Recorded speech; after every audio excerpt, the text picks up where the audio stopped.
There we go. All right, sorry, I was having a little bit of technical difficulties here. Well, welcome back, everyone.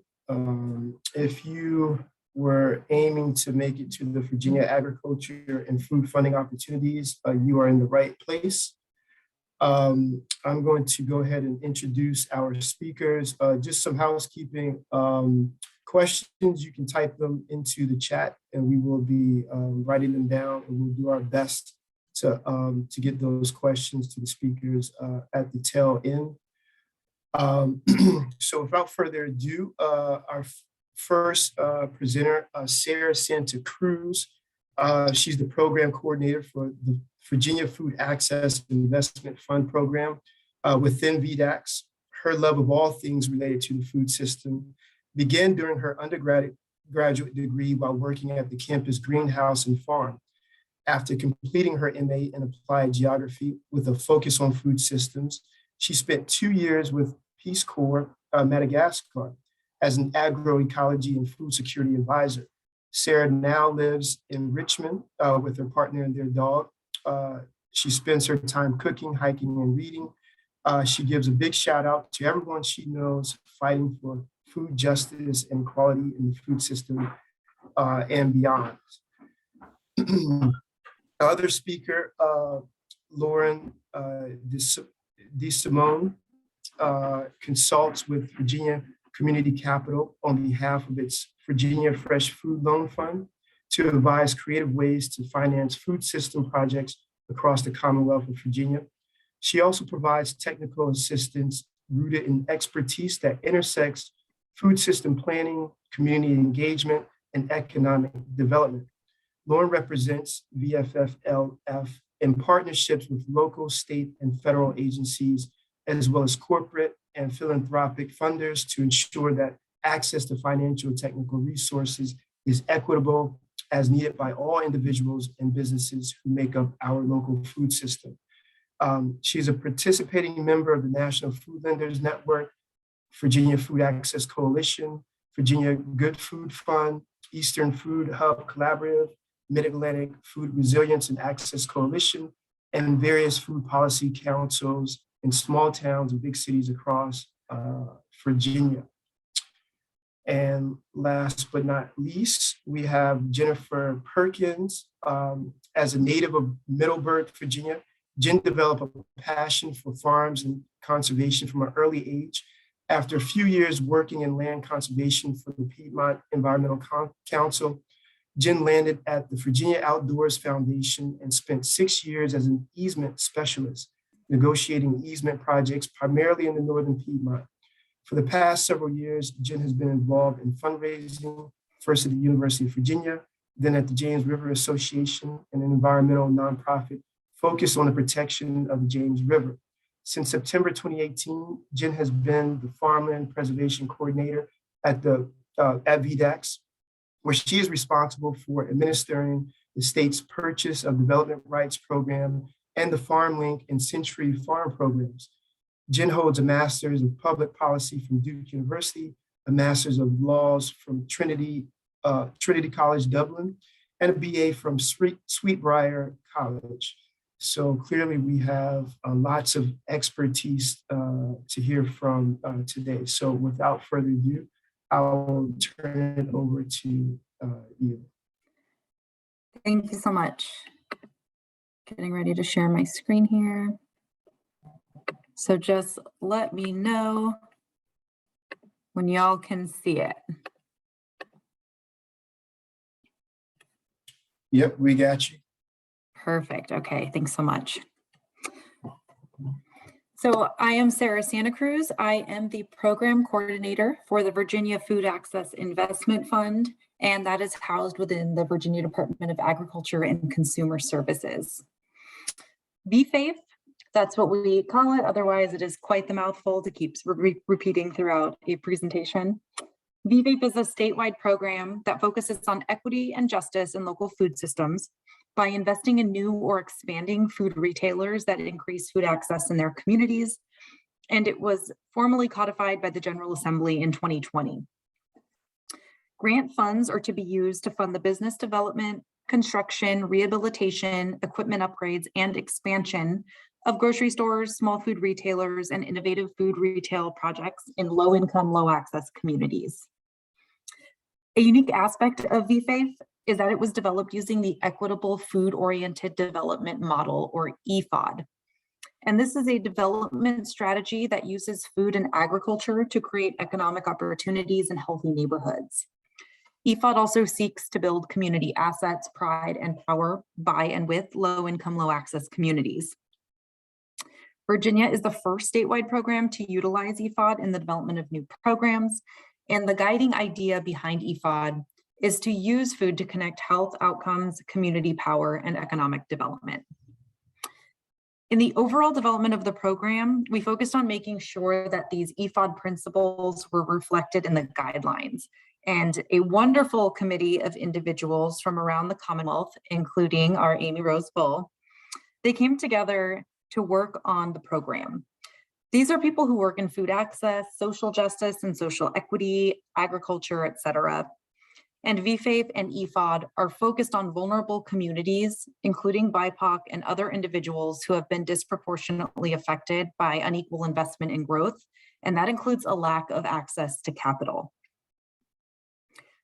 The goals of the program are to, 1, improve access to fresh foods and reduce food apartheid areas, 2, create wealth and leadership, to improve access to capital for low income communities, and to promote community-owned businesses, foster innovation, and reduce overall food insecurity and strengthen food systems. So we're really looking at it from a food ecosystem perspective.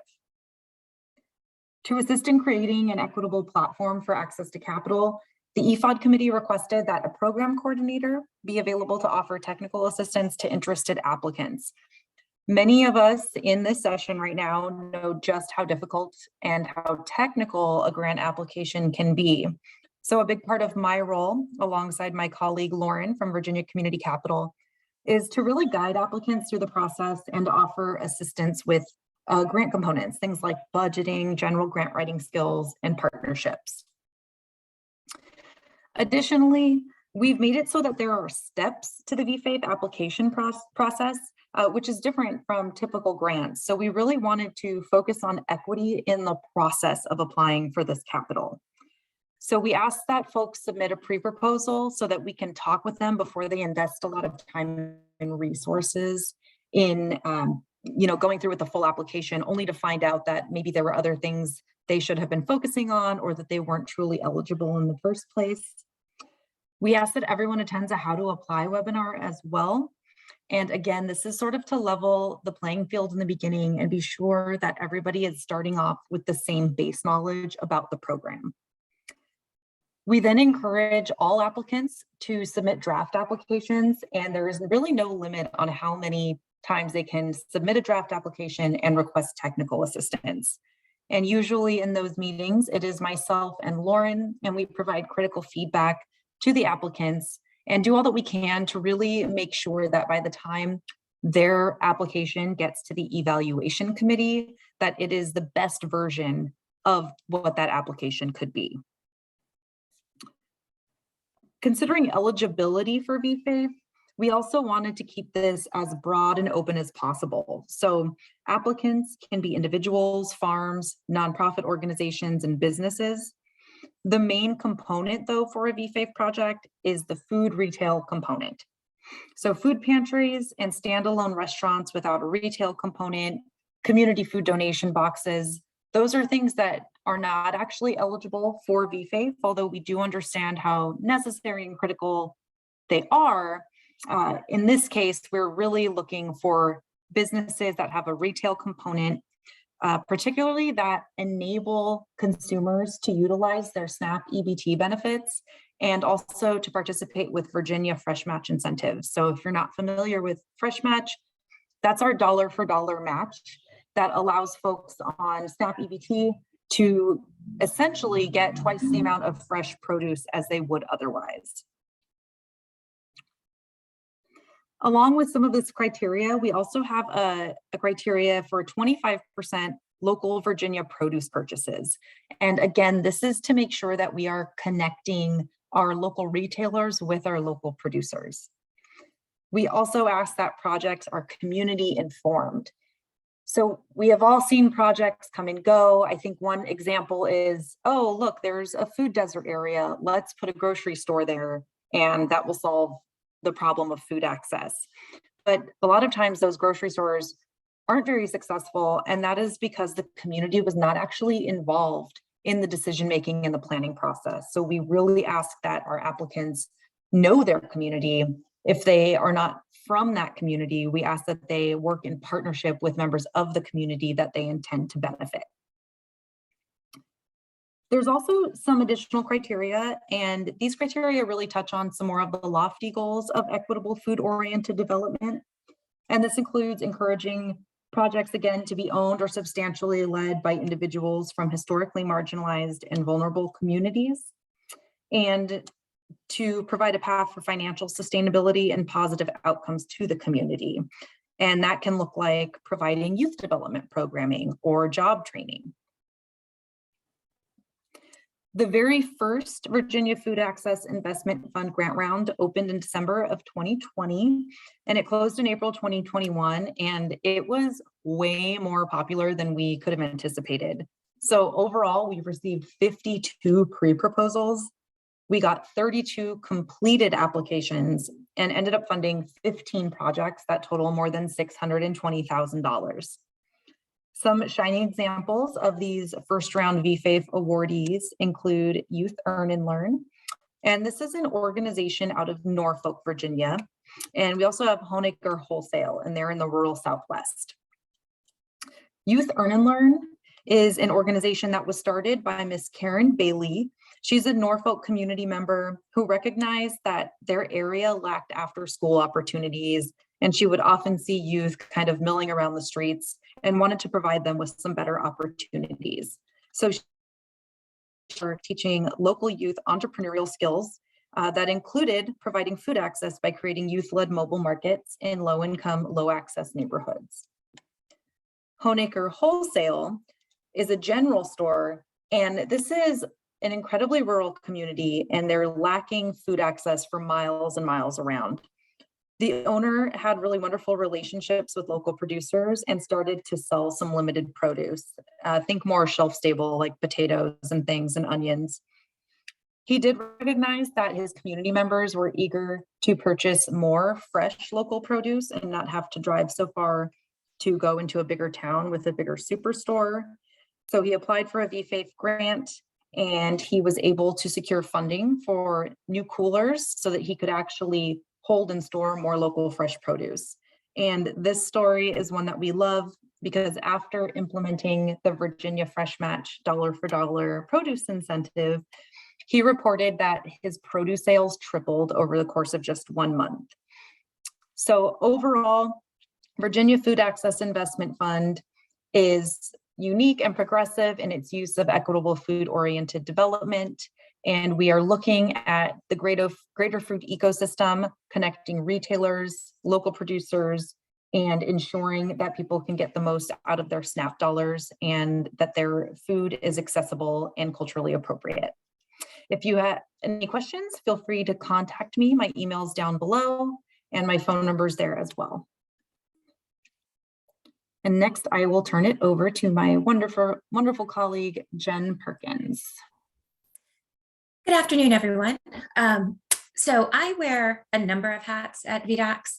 So I'm going to start with the work that I do in the Office of Ag and Forestry Development. And then since I have a captive audience, I'm going to jump off topic for a quick moment from something from the Office of Farmland Preservation that I think could be of interest to you and your constituents. So today we're going to talk about the Governor's Agriculture and Forestry Industries Development Fund, or AFID, because as Sarah noted, we apparently like to give our programs names that are impossible.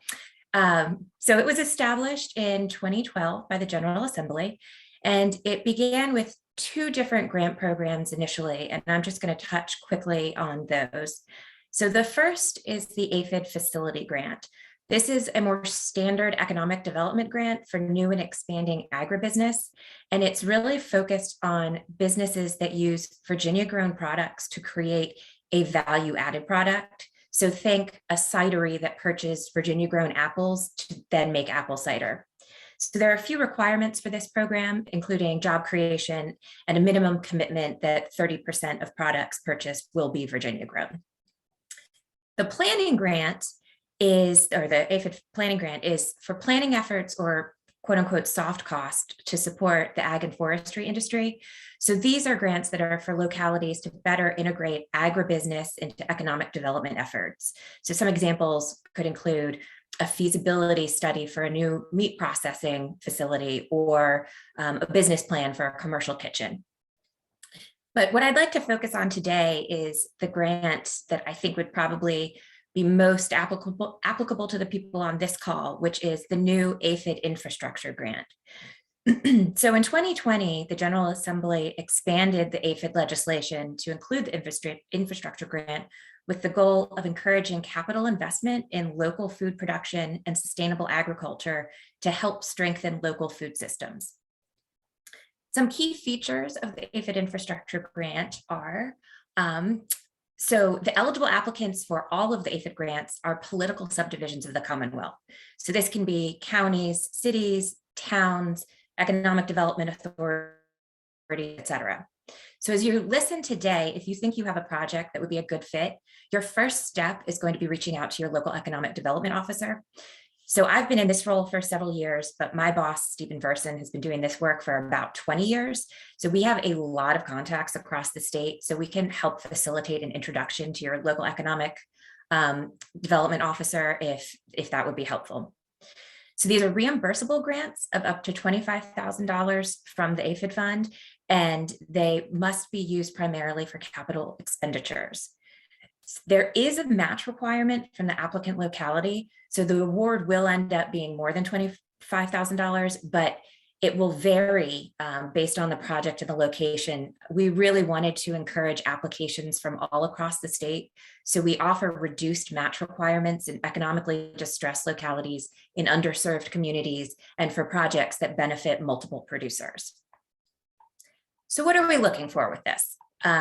According to the code, we are to prioritize projects that establish or maintain farmers markets, food hubs, processing facilities, and projects that create infrastructure in proximity to small-scale ag producers. So what does that mean functionally?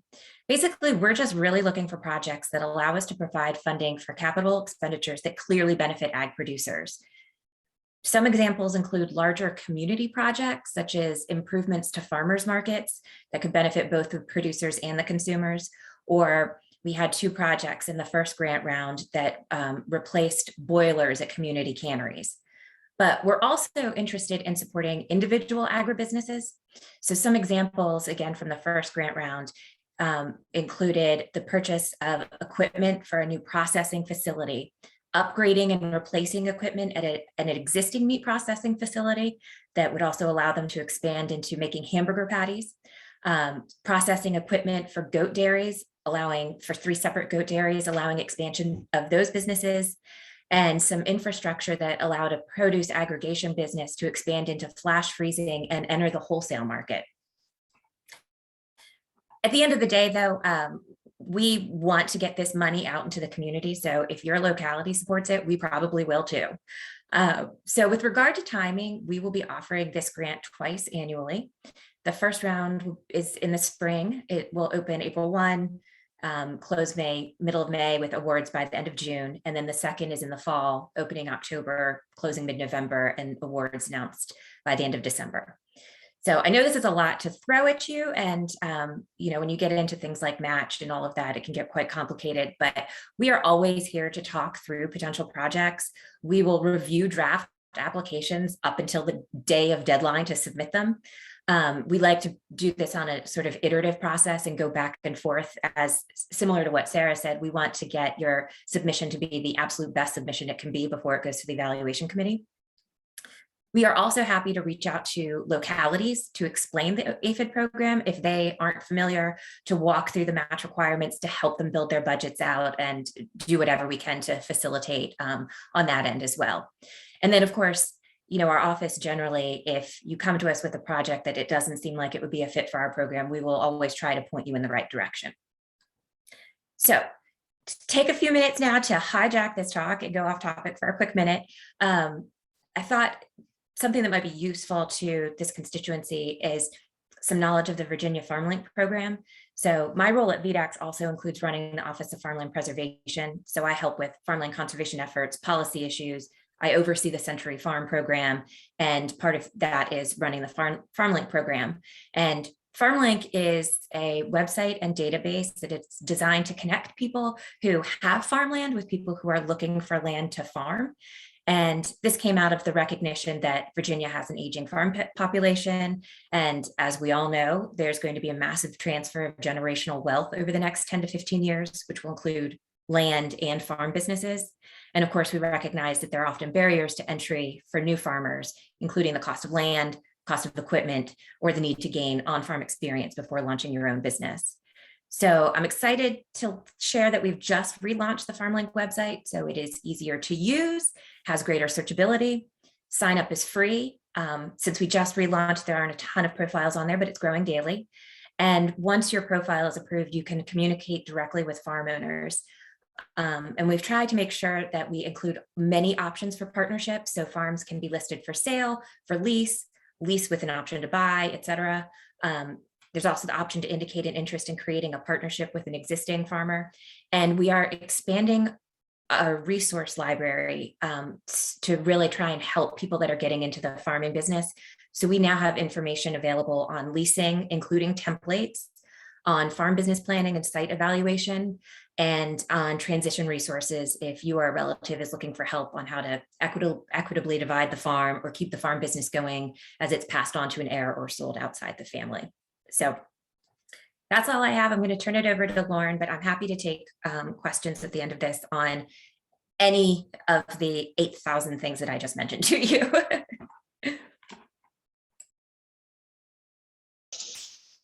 Thank you, Jen and Sarah, and thanks all for letting us give you a lot of information. So I guess, again, I'll be the last speaker, and we'll have an opportunity to ask questions and have more of a dialogue if that's helpful for you. So if Sarah and Jen's programs that they went over are kind of the micro level of resources available in the state of Virginia, what I'll talk about is a little bit more of like the high level way to connect all the different resources, whether they're grants and financial support or technical assistance. So with that said, I am with Virginia Community Capital. I'm going to throw some more heavy names and acronyms at you. It is a community development financial institution. So I'm going to use the word CDFI in the future. So we're a CDFI, kind of like a nonprofit bank, where we are federally regulated to loan money to low access, disinvested communities. And we have 5 focus areas. We've been around for about 15 years. We serve the whole state of Virginia, and we have 5 focus areas since we've started. Started with focusing on affordable housing financing. We also added to that healthcare, alternative energy, small business, and then also food system financing. And that's where I'm at the helm. Our food system financing program is called the Virginia Fresh Food Loan Fund. Started in 2013, and it is a loan fund that certainly provides financing for food-based projects, but also, and most importantly, technical assistance. And that could really be anything needed to ensure that your business or organization is in the place that it needs to with the access to the resources it needs. So it could be pre-development support, like a market study, feasibility study, site identification study. It could be helping with grant writing, like I provide support for the VFAIF program with Sara.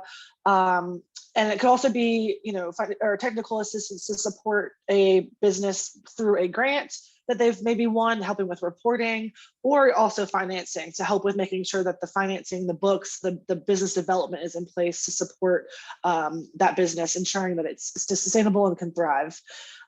We also provide financial assistance. We can provide low interest loans. We have loan guarantees. So basically as a CDFI, we are able to provide support to businesses and to organizations in the food space who might not normally qualify for loans or be approved for loans or even grants from traditional banks because of a variety of criteria. And historically, this has affected low-income, low-access communities. So that's our focus market or geographic region that we're looking at. So in 2018, prior to that, we at VCC in the food system financing program were mostly working in the retail space. So really looking at supporting and financing grocery stores, healthy corner stores, all still following the North Star of improving access to healthy food, local food. But we were using grocery stores and food retail stores as the agency to do that. And around 2018, we had some opportunity to take a step back to reevaluate our program. That's when I came on board. And we engaged the Food Trust to do a study of what is the food system financing landscape in Virginia? Who's out there, what's needed, and then what is VCC's role in all of that? And what they came back with in terms of recommendations that we have taken to heart is that, first of all, VCC needs to acknowledge that we're not a food system expert, but we are an impact financing expert. So to be the best steward of the resources that we receive, that we have, whether it's financial or technical, and to be the best stewards for our communities, we need to make sure that we're tapping into our peers who are other funders, other service providers in the food system, who can come to the table for a project that we might be working with, for a business or an organization that we might be working with, to provide that support that might be outside of our wheelhouse or outside of our lending criteria, et cetera. So we're good friends, for example, with Food Shed Capital, who is participating in this conference today. We have other partnerships and relationships that we've built so that we know where our lane ends and begins, and then we know where someone else can come in and support projects. And so a lot of my role, honestly, is like being an air traffic controller. I'm not a lender. I don't have the financial background. I know just enough to get myself into trouble. But I really like to be the air traffic controller, kind of like the food system hype person, to try to help make sure that if you have needs, whether they're technical or financial, for a grant or for business development or whatever it might be, that I can be that resource for you, no matter what and when you have those needs. Going back to the Food Trust report and recommendations for VCC and how to reimagine what our food system financing strategy is, it really led us to understand that we need to be a part of building that food ecosystem. Sara referenced that a few times in her presentation. And that food ecosystem is really appreciating, as you all know, that to have a vibrant local food system, we have to have support from the entire value chain. So that really moved VCC's focus and supporting food system financing away from only food retail to all assets of the food system. And as such, in terms of building that food ecosystem, we've been at the helm of helping to facilitate what we're calling a good food fund in Virginia. It's very small and nascent. There's about 20 different service providers and funders that have been meeting over the last couple of years to try to imagine what this could look like for the state. But the end goal is to truly make sure that the resources that are out there for food system businesses, farms, organizations, et cetera, are have as much access to the resources that they need and are informed by the communities that they serve, so that the allocation of those resources, the grants that are awarded, the financing that happens, is ensuring alignment between what the food system business, who that business is, and then what that community need is or that market opportunity is. So with that in mind, we have built partnerships, like I mentioned, with Food Shed Capital, who's a peer CDFI. VCC is partnered with the VDACS state program, the VFAIF program Sara mentioned, to support the grant recipients of food access investment fund grants. We provide technical assistance as well as the program support. We have connected our projects and our partners to the Mid-Atlantic Food Resiliency and Access Coalition, MAFRAC, whom I'm sure most of you are familiar with, Eastern Food Hub Collaborative, really in the interest of, again, localizing the food system. How are we making sure that more local produce is available for more local customers and communities? And VCC hopes to be in the role of helping to connect all those relationships. In addition, policy can be a really big barrier and is often used maliciously to prevent access to resources in the past. So we really work closely with state and local governments, elected officials, municipal leaders, economic development authorities, and food policy councils to recommend policy change, to inform food system development interests and how to better plan for the food system, and also to recommend and support policy accountability. So what are those policies out there that are either advantageous or not? And who's being held accountable to ensure that we're removing as many barriers as possible to how to localize and build that resilient local food system. So all that being said, we're working on building this local food ecosystem that's made up of a lot of resources that are technical, a lot of financial resources that are grants and financing, policy is something that we're involved in. And we're really, after building that, also leveraging that to bridge the gap for businesses, for projects, between initially getting a grant to either plan or implement a project through sustaining that project or sustaining that business. So again, in the beginning of my talk, I mentioned VCC's relationship, our ideal relationship with food-based organizations, businesses, is that whole life cycle of your needs. So maybe we are meeting and talking 4 years ago, and then your needs change, and we're meeting and talking now a few years later about a different option or opportunity that might be something that we could connect you to. So again, that's really my role, is to kind of be there, be that hype person as much as possible and as long as possible to support the projects. The last slide you see that's been up for a second is a story that I think really captures this food ecosystem and how important it is that everything is connected together. And I don't want to read it verbatim, but the gist of it is that we at VCC were not able to provide the resources needed by a food hub that requested a very small loan amount. That wasn't a dead end, and that's not ever what we want to be. So we were able to pass that request off to Food Chai Capital, who's a microfinancing CDFI, who was able to provide that. Food Chai Capital also provides other resources. They have a Black Farmer Equity Fund that VCC doesn't have, that we're able to bring into the mix if we are putting together a variety of different funding sources. So we've worked closely with them. That microloan that Food Chai Capital provided the Food Hub enabled them to aggregate enough local produce to secure a contract with their local school system. And since then, they've grown so rapidly that they came back to VCC about a year later to say, oh my gosh, we've totally outgrown our facility. We have way more vehicles we need to buy for distribution. We want a really big loan to be able to lease and build out a new space. Can you help us? They've grown so fast, they were so new, and they've grown so fast that in order to make sure that loan that they were in the right place to take on that loan, that would not, it would help them and not hurt them in terms of taking a loan that was too big. There was some technical assistance required to help them get some of their accounting in order, their books good, just general business development support. So VCC was able to provide a technical grant to hire a consultant to come in and help them with that. And in the meantime, until they're ready for that big loan, we've connected them to some other nearby businesses. There is a community development corporation in their region that was a VFAIF grant recipient. So separately, they applied to the VFAIF program Sara talks about, got the award.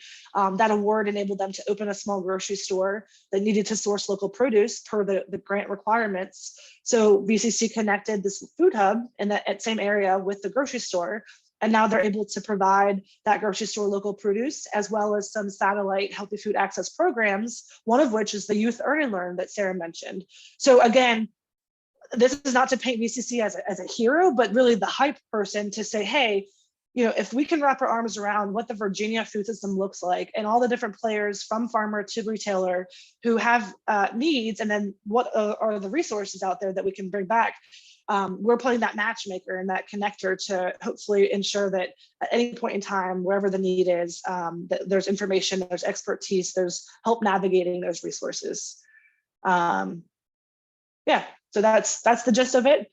And I guess now, if there are questions that haven't been answered in the chat, we're able to open that up for direct question asking, or if you want to just have a dialogue about what y'all are seeing and hearing and how what we've shared with you today helps or is new to you or not. I mean, whatever whatever feels right. I'd love to be Would it able to help be a if I resource. would it help if I read them to you? Sure.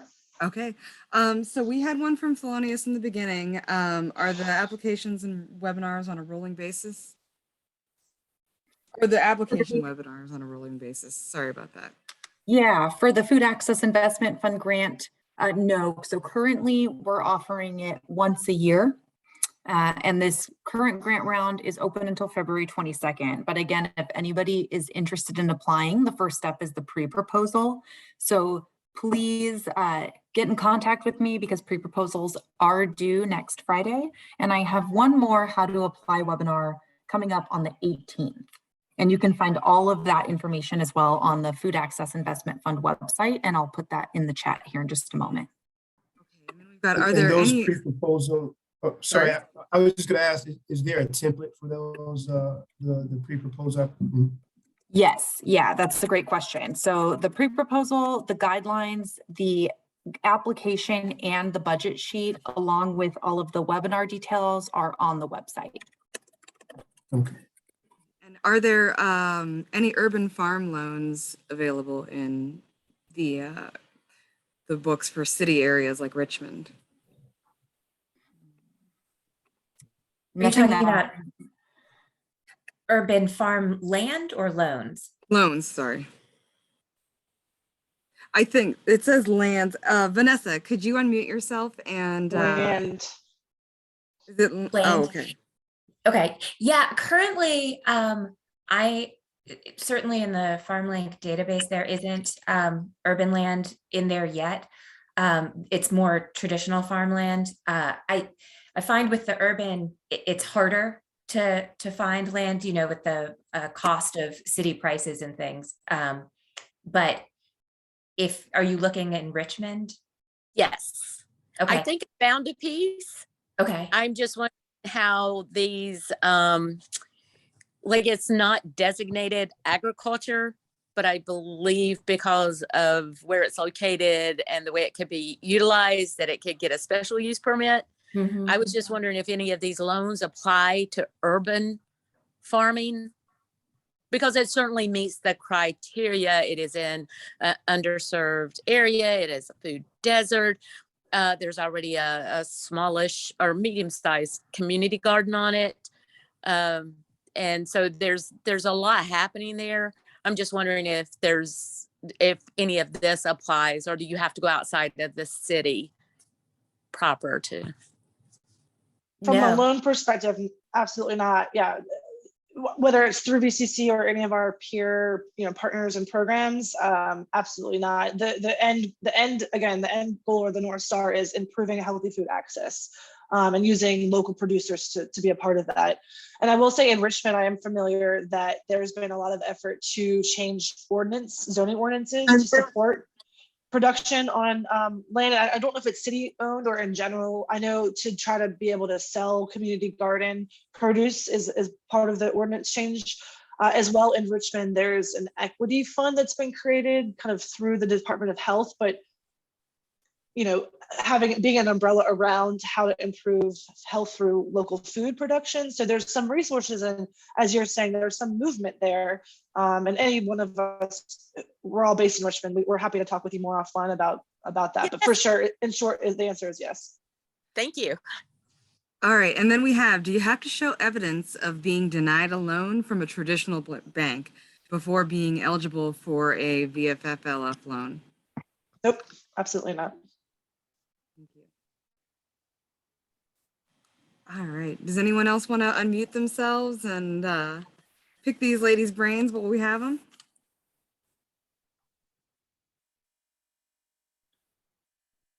Yeah, I don't see anything else in the chat. I don't. Well, yeah, I would just mention, like, I really like, all of the work that all of you are doing. And this was, super informative. I'm definitely going to be going back through this and re-listening and extracting everything that I might have missed.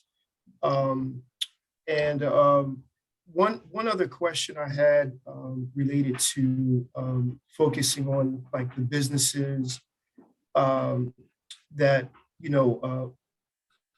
I guess that allow folks to use like SNAP and EBT and stuff like that. Do you guys also help businesses get that? I go through the process of getting, the necessary equipment for SNAP and EBT, getting, registered. And then also my other question is how do,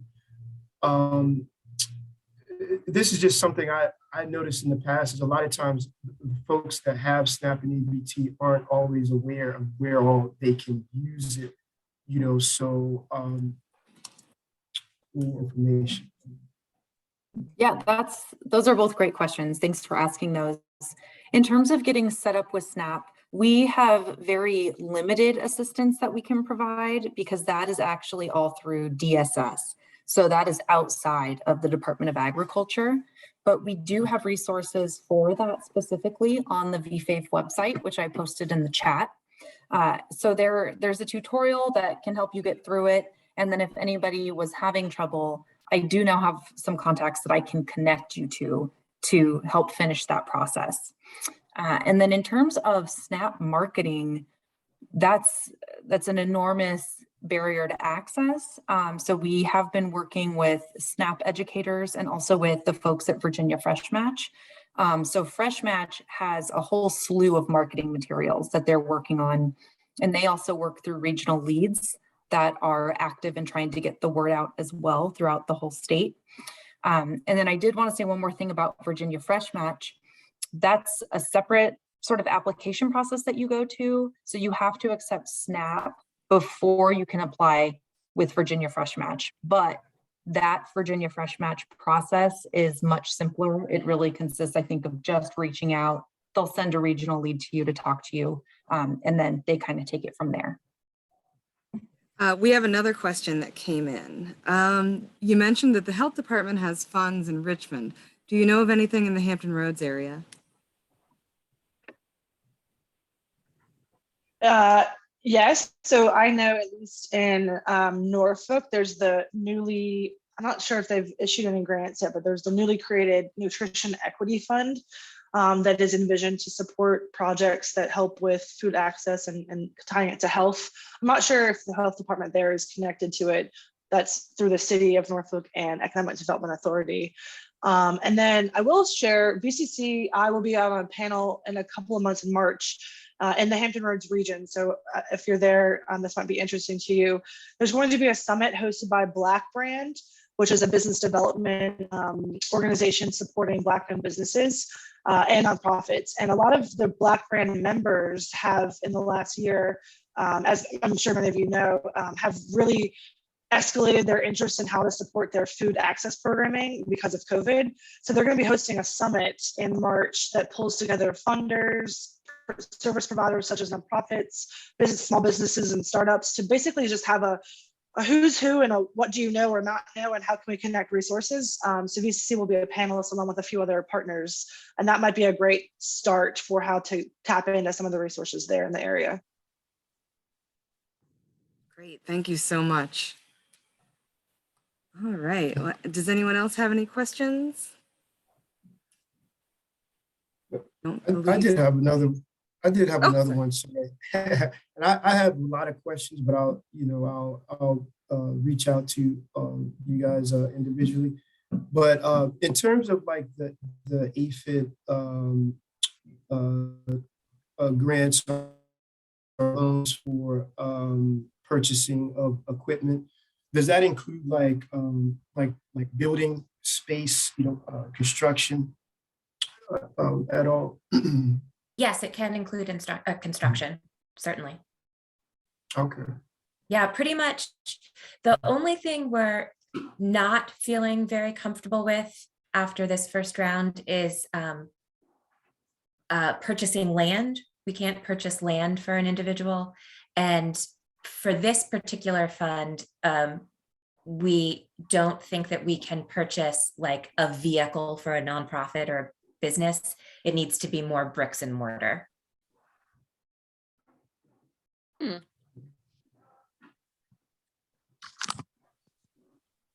right. Any other questions in here? Could I ask a follow-up question? So you said that with that loan, it's more a bricks and mortar as opposed to land. So does that mean that, like, if you want to farm, you have to put a brick and mortar building on the land where you're farming, or is it just specifically for like a grocery store or a healthy convenience store, or that piece?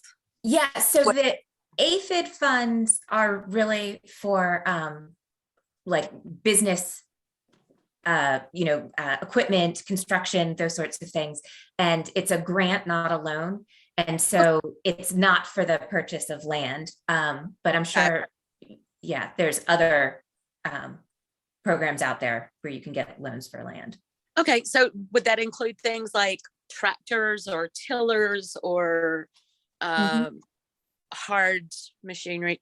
Awesome, thanks. All right, we have one more, and that's how can one attend the Black Brand Summit? That's a great question. I don't know yet, but what I can do is give you the link. Here's the Black Brand, and I didn't realize, I was just looking on their website, they support Hampton Roads and Danville area, Dan River region, so more south, central south, west of the Hampton Roads region. So I would just plug in there. Maybe there's a newsletter you can sign up for. If you have direct interest, you can please contact me, and I'm able to let you know once I find out. We're going to do a blast to our listserv at BCC. So I'm happy to continue talking about that after today's event. Great, thank you so much. I really appreciate it. So I guess if there's no other questions with that, we can call it a wrap, and some of our attendees can maybe sneak on into one of those other sessions and catch the tail end of it. And I hope if any of you are interested in joining Thelonious and I for the Growing in Ethnic Vegetables with Michael Carter at 2:30, that you join us. Michael Carter is amazing. And we will see you soon. Thank you so much. Thank you so much. Thank you.